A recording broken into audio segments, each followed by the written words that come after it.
Kolkata RG Kar medical college उस trainee doctor rape हत्याकांड मामले को हर कोई जानने की कोशिश कर रहा है। अपने अपने स्तर पर हर कोई लगा हुआ है कि उस रात उस ट्रेनी डॉक्टर के साथ ऐसा क्या हुआ था, कौन व्यक्ति या कौन कौन लोग इसमें शामिल हैं, एक व्यक्ति या एक से ज़्यादा लोग इसमें शामिल है। ये बहुत सारे सवाल है हर किसी के मन में, चाहे वो देश की आम नागरिक हो या सुप्रीम कोर्ट हो, सभी कोई जानना चाहता है। आज इसी पर सुप्रीम कोर्ट में बहस भी हो रही थी और सुप्रीम कोर्ट के न्यायाधीश के सामने पश्चिम बंगाल सरकार की तरफ से मौजूद 20 भारत के सबसे बेस्ट वकीलों का एक पैनल खड़ा था जो सुप्रीम कोर्ट के जजों का सवालों के जवाब दे रहा था। उसमें जो सबसे महत्वपूर्ण सवाल ये निकल कर के आया कि इस ट्रेनी डॉक्टर रेप हत्याकांड मामले में पहले पोस्टमार्टम की गई है या फिर पहले एफआईआर दर्ज की गई है। और जो सीबीआई ने आज रिपोर्ट सौंपी है सुप्रीम कोर्ट में, अपनी उस रिपोर्ट के आधार पर सुप्रीम कोर्ट अपना माथा पकड़ लेती है कि एक ट्रेनी डॉक्टर का पहले पोस्टमार्टम हो रहा है, उसके बाद एफआईआर दर्ज हो रही है। और ये दोनों के बीच का समय का जो अंतर है वो इतना अधिक है कि मतलब भारत के इतिहास में शायद ये पहली बार हो रहा है किसी भी केस में। सुप्रीम कोर्ट के जज ने भी इस पर बहुत तीखी टिप्पणी की कि 30 साल के इतिहास में पहली बार मैंने ये केस देखा है कि इस केस में पहले पोस्टमार्टम हो गया है, उसके बाद एफआईआर दर्ज हुई है, जबकि रूल ये कहता है कि पहले एफआईआर दर्ज होगी और उसके बाद पोस्टमार्टम होगा। क्योंकि बिना पुलिस की निगरानी के आप पोस्टमार्टम किसी भी व्यक्ति का कैसे कर सकते हैं। बहुत सारे ऐसे सवाल थे जो कपिल सिब्बल या उनकी टीम को देने थे, पश्चिम बंगाल सरकार को देने थे, और बहुत से ऐसे सवाल हैं जो आपके और हमारे मन में भी चल रहे हैं। ऐसे बहुत सारे सवालों का जवाब आज इस कहानी के माध्यम से जानने की कोशिश करेंगे। नमस्कार, मैं सत्या सिंह और आप देख रहे हैं द बुड़बक मंच। दरअसल आरजीकर मेडिकल कॉलेज में जो 8-9 अगस्त की रात ट्रेनी डॉक्टर के साथ जो पीजी सेकेंड ईयर की चेस्ट मेडिसिन डिपार्टमेंट की जो छात्रा थी उनके साथ रेप जो होता है, रेप का जो घटनाक्रम होता है, इस रेप घटनाक्रम में जब सीबीआई इन्वॉल्व होती है, सीबीआई अपने स्तर पर जांच करती है, तो सीबीआई कई पहलुओं पर जांच करने की कोशिश करती है। सीबीआई परिवार की तरफ से कई दलीलें दी गई थी कि हो सकता है कि हमारी बेटी को सेमिनार हॉल में न मार करके कहीं और मारा गया है और लाश को उठा करके सेमिनार हॉल में रखा गया है। ये दलील सबसे महत्वपूर्ण इसलिए हो जाती है क्योंकि जब उस लड़की की या ट्रेनी डॉक्टर की लाश मिली थी तो उस लाश के पास सबसे पहले एक उसका ही कलीग गया था, उसके साथ ही काम करने वाले एक जूनियर डॉक्टर। तो जब वो लाश के पास गया था तो वो देखा था कि जो ट्रेनी डॉक्टर है वो सर पर ऐसे हाथ रख करके सोई हुई है। तो ये घटना लगभग सुबह 5:00 की है और उसके फिर कुछ देर बाद एक और डॉक्टर जाता है उस ट्रेनी डॉक्टर को जगाने के लिए। तो तब वो देखता है कि इस पूरे ट्रेनी डॉक्टर के शरीर पर कोई कपड़े नहीं हैं और इसके साथ बहुत घिनौना कृत्य किया गया है। अब ये बहुत सारे ऐसे सवाल थे जो सीबीआई को भी ढूंढने हैं और हमें और आपको भी पता करना है। तो एक बार मैं आपको मोटी तौर पर रिवाइंड कर देता हूँ कि आखिर ये घटना क्या है। 8-9 अगस्त की रात जो लेडी ट्रेनी डॉक्टर है चेस्ट मेडिसिन डिपार्टमेंट की, ये लगातार 36 घंटे से काम कर रही थी। 36 घंटे काम करने के बाद किसी भी व्यक्ति को थकावट होना ही है, नॉर्मल सी बात है, और इसे भी थकावट होती है क्योंकि ये मशीन थी नहीं। तो थकावट होने के बाद ये अपने साथ वाले डॉक्टर जो उस समय इसके साथ काम कर रहे थे उनको ये कहती है कि मैं सेमिनार हॉल में जा रही हूँ।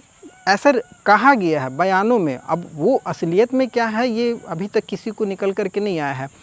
बयानों में कहा गया है कि ट्रेनी डॉक्टर कहती मैं सेमिनार हॉल में जा रही हूँ रेस्ट करने, मैं थोड़ा आराम कर लेती हूँ फिर मैं आऊँगी। तो जब वो आराम करने जाती हैं तो 1 से 2 घंटा ऐसे निकल जाता है किसी को कुछ पता ही नहीं लगता। सुबह 5 बजे एक उसका ही जो डॉक्टर पार्टनर था वो एक डॉक्टर को भेजता है कि जाओ उस डॉक्टर को बुला करके ले आओ, ट्रेनी डॉक्टर को। तो जब वो जाता है तो वो देखता है कि ट्रेनी डॉक्टर इस तरीके से सर पर हाथ लगा करके सोई हुई है। सुबह 5:00 की घटना है ये। और फिर उसके वो वापस आ जाता है, डिस्टर्ब करना सही नहीं समझता है। जब वो वापस आता है तो फिर लगभग 1 घंटा और बीत जाता है। फिर एक और डॉक्टर को भेजा जाता है कि अब बुला ले आओ, 6 बज गया है सुबह, और आकर के जो भी अपने काम धाम में देखा जाए। जब वो जाता है देखने तो जब वहाँ का वो नज़ारा देखता है, उस ट्रेनी डॉक्टर के कपड़े अस्त व्यस्त, उसके निचले शरीर पर कोई कपड़े नहीं थे और वो एक मैट्रेसेस पे चटाई पर लेटी हुई है, दोनों पैर अलग हैं। अब इतना भयानक मंजर वो देखता है, वो देख कर के वहाँ डर जाता है और चिल्लाते हुए नीचे भागता है। जब वो चिल्लाते हुए नीचे भागता है तो अब इस आवाज़ को काफ़ी लोग उस हॉस्पिटल में मौजूद होते हैं, वो सुन लेते हैं, सुनते हैं और सब कोई उस आवाज़ की तरफ भागने की कोशिश करता है कि आखिर हुआ क्या है। और जब उस डॉक्टर से पूछा जाता है क्या हुआ है, क्या बात है, तब बताता है कि ऐसे-ऐसे ऊपर सेमिनार हॉल जो कि 4th फ्लोर पे है, वहाँ ऐसी-ऐसी लाश पड़ी हुई है। अब उस सेमिनार हॉल में अंधाधुंध जितने भी उस हॉस्पिटल में व्यक्ति मौजूद थे, वो सभी उस सेमिनार हॉल की तरफ दौड़ जाते हैं। जबकि रूल ये कहता है कि जहाँ भी क्राइम सीन हो वहाँ को प्रोटेक्ट करना होता है, लेकिन अस्पताल प्रबंधन इन चीज़ों पर नहीं ध्यान दिया। हो सकता है अब उस समय शुरुआती दौर था तो नहीं कोई इतना समझ पाया, लेकिन लगभग वहाँ भीड़ अच्छी खासी जमा हो जाती है सेमिनार हॉल में। सेमिनार हॉल में भीड़ जमा होती है। अब काफ़ी लोग थे, ऐसा लग रहा था कि सभी इस केस को तुरंत इन्वेस्टिगेट करके बता देंगे कि किसने मारा है, कब मारा है। ये बहुत सारे सवाल थे जो कि हम आपके मन में भी हैं, ठीक है। अब होता ये है कि अब ये जानकारी कॉलेज के जो प्रिंसिपल थे संदीप, उन्हें दिया जाता है और जब उन्हें दिया जाता है तो वो कहते हैं ठीक है मैं बाद में आऊँगा, देख लूँगा। लेकिन उनके पास जब इस लड़की का फ़ोटो खींच करके व्हाट्सएप के द्वारा भेजा जाता है तो वो फटाफट कॉलेज पहुंचने की कोशिश करता है। अब ये जो पूरा मामला था, घर वालों को भी जानकारी देनी थी कि क्या क्या हुआ है, तो नॉर्मल सी बात है, जैसा रिपोर्ट में बहुत बार कहा भी गया, मीडिया में भी चल रहा कि घर वालों को बताया गया कि तबीयत ख़राब है। तो नॉर्मली ऐसा होता है कि कई बार हम किसी ऐसी चीज़ों को कम करके बताने की कोशिश करते हैं कि सामने वाले पर उसका कोई नेगेटिव असर ना पड़े। भाई कुछ भी हो सकता है, अगर मान लीजिए हम एक बार किसी को बोल दें कि आपकी बेटी नहीं रही, मर गई, तो बहुत सारे ऐसे सवाल होते हैं और बहुत सारी ऐसी चीज़ें भी घटने की ज़्यादा चांसेस रहते हैं, कुछ उल्टा सीधा हो जाए। इस वजह से घर वालों को बताया गया कि बीमार है, लेकिन जब घर वाले 2-3 बार फ़ोन करते हैं दोबारा तो बताया जाता है कि आपकी बेटी सुसाइड कर चुकी है।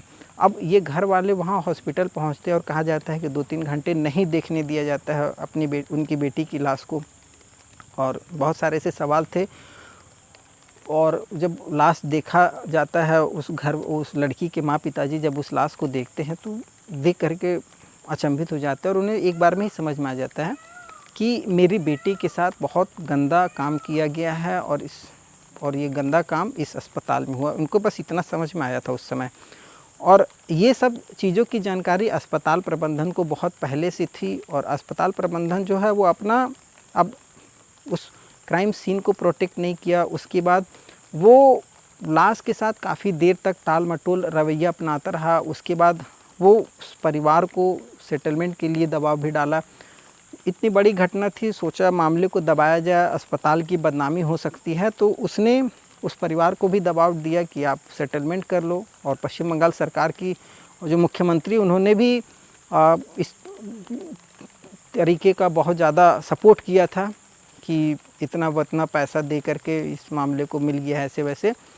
तो वो परिवार उन चीज़ों पर नहीं राज़ी होता है कि नहीं, मेरी एक ही बेटी थी और वो मर चुकी है, मुझे सेटलमेंट नहीं करना है, मुझे मेरी बेटी के लिए न्याय चाहिए। तो यहाँ से मामला आगे बढ़ जाता है और ये मामला बढ़ते बढ़ते पुलिस तक पहुँचता है। और जब आज सुप्रीम कोर्ट में बहस हो रही थी तो सुप्रीम कोर्ट ने सवाल कई पूछे कि आपने एफआईआर कब दर्ज की, और ये बहुत सारे ऐसे सवाल थे जो पुलिस को बताने थे। तो एफआईआर बताया जाता है कि 11:45 पर एफआईआर दर्ज होती है, और जबकि पोस्टमार्टम जो था इससे पहले ही हो चुका था। और पोस्टमार्टम जो था वो लगभग आपको 2 बजे के लगभग में पोस्टमार्टम हो गया था, और रात में बताइए 11:45 पर इस लड़की का एफआईआर दर्ज होता है। अब ये जो चीज़ें थी, समय का इतना बड़ा अंतर, ये सुप्रीम कोर्ट में बहुत बड़ा सवाल निकल कर के आया। और ये बहुत सारे ऐसे सवाल थे जो आज जो पश्चिम बंगाल सरकार की तरफ से वकील वहाँ मौजूद थे, उनको ये सारे जवाब देने थे। और इन जवाबों के बीच जब सीबीआई उस जो इकलौता आरोपी है संजय रॉय, जिसके हेडफोन के आधार पर उसकी गिरफ्तारी की गई है, उसके जूते में लगा हुआ खून के आधार पर उसको इस केस का मुजरिम बनाया गया है। जब सीबीआई इसके बारे में बहुत जानकारी इकट्ठा करने की कोशिश करती है तो पता चलता है ये बहुत जानवर प्रवृत्ति का आदमी है। इसका जो मेंटली है, ये लड़कियों के प्रति बहुत अजीब भावना रखता है, किसी भी लड़कियों के प्रति अट्रैक्टिव होता है। और जिस रात इसने हत्या की है उस ट्रेनी डॉक्टर की, उस रात ये हॉस्पिटल में 3-4 बार आया है, 4 बार आया है। 3 बार तो ये आया है और निकल गया है, और जब चौथी बार ये इंटर किया है तो चौथी बार वो ट्रेनी डॉक्टर का कत्ल करने के बाद निकला है। तो पुलिस उससे और भी उसका इंट्रोगेट करती है और सीबीआई और जानने की कोशिश करती है, तो पता लगता है कि ये उस रात जो कोलकाता का रेड लाइट एरिया है, एक तो सोनागाछी है और एक चेतला है, ये 2 रेड लाइट एरिया में भी ये गया है कई बार, लेकिन वहाँ अपने एक दोस्त के साथ गया था और ये वहाँ इंटर नहीं हुआ है, ये बाहर ही रहा। इसका दोस्त गया है, जो भी करना था किया, और ये केवल बाहर था। और वहाँ से लौटते समय इसका किसी महिला के साथ झगड़ा भी हुआ था। उस महिला को ये बोलता है कि तुम्हारी नंगी तस्वीरें चाहिए, और इस तरीके से उससे बहसा-बहसी भी हुई, और वो महिला इस पर काफ़ी गुस्सा भी की थी। और बहसा-बहसी होने के बाद फिर ये अस्पताल में आता है और ये पूरे घटना को 3 बजे से लेकर के 5 बजे के बीच में अंजाम देता है। और अंजाम देने के बाद फिर ये हॉस्पिटल से निकल करके फिर एक महिला को फ़ोन करता है। अब इसको वो बहन करके बात करता है, लेकिन उस महिला से भी ये झगड़ा करता है। तो इस तरीके का जो इसका मेंटलिटी था, अपने आस पड़ोस में भी काफ़ी महिलाओं से इसका झगड़ा था, आस पड़ोस की महिलाओं को धमकाता, दबाव डालता, ऐसे बहुत सारे जो चीज़ें हैं जो सीबीआई इससे जानने की कोशिश कर रही है। और इसी बीच सुप्रीम कोर्ट ने अभी आरजीकर मेडिकल कॉलेज को सीआईएसएफ के अंदर दे दिया है। तो लगभग 150 सीआईएसएफ के जवान पूरे आरजीकर मेडिकल को, इस पूरे हॉस्पिटल को अपने अंदर कवर कर लिए हैं। इसी बीच बहुत सारे ऐसे सवाल थे जो टाइमिंग को लेकर के, तो टाइमिंग की अगर मैं बात करूं तो परिवार को जो बताया गया है इस पूरे घटनाक्रम का, पहले तो ये पूरा घटनाक्रम 3 बजे से 5 बजे के बीच में घटित हुआ। परिवार को जानकारी दी जाती है 10:53, लगभग 11 बजे सुबह में। अब जानकारी देने के बाद जो परिवार को फिर जो लाश दी जाती है वो दोपहर में 3:15, मतलब 2 बजे के लगभग में लड़की का पोस्टमार्टम होता है।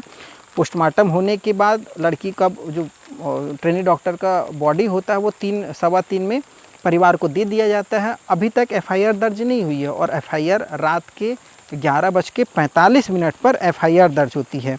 अब ये एफआईआर, अब पुलिस कहती है कि परिवार नहीं था इसलिए एफआईआर, तो ये सुप्रीम कोर्ट का भी कहना है कि अगर परिवार नहीं है तो अस्पताल के प्रिंसिपल या अस्पताल की जिम्मेदारी होती है एफआईआर को दर्ज करवाने की। और बिना एफआईआर दर्ज करे आप किसी व्यक्ति का पोस्टमार्टम कैसे कर सकते हैं, उस शरीर में छेड़छाड़ चीड़-फाड़ कैसे कर सकते हैं, ये बहुत बड़ा सवाल है हम आपके लिए। आखिर सरकार का दबाव था या किसका दबाव था, ये तो खैर समय बताएगा।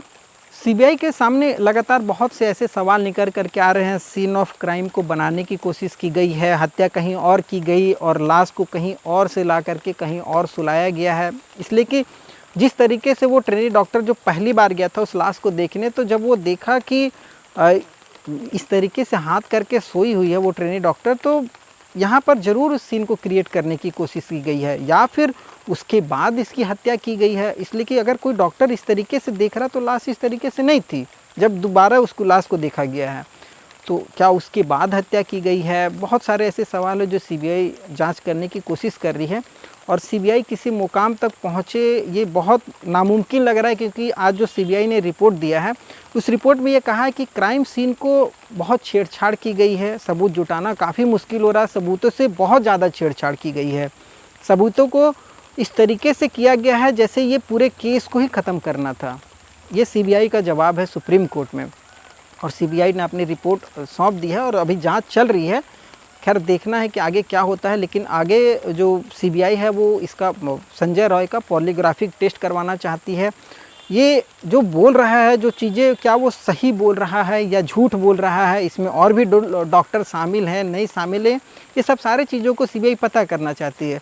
क्योंकि सीबीआई के पास कई लोगों ने टैग करके भी एक मैसेज भेजा है जिसमें कई डॉक्टरों की बातचीत शामिल है, जिसमें ऐसा कहा गया है कि कुछ उसके डॉक्टर थे साथ के जिनके साथ इसका झगड़ा होता है, और ये ट्रेनी डॉक्टर को सबक सिखाने के लिए उस सेमिनार हॉल में भेज देते हैं और वहाँ दूसरे डॉक्टर को नहीं जाने देते हैं।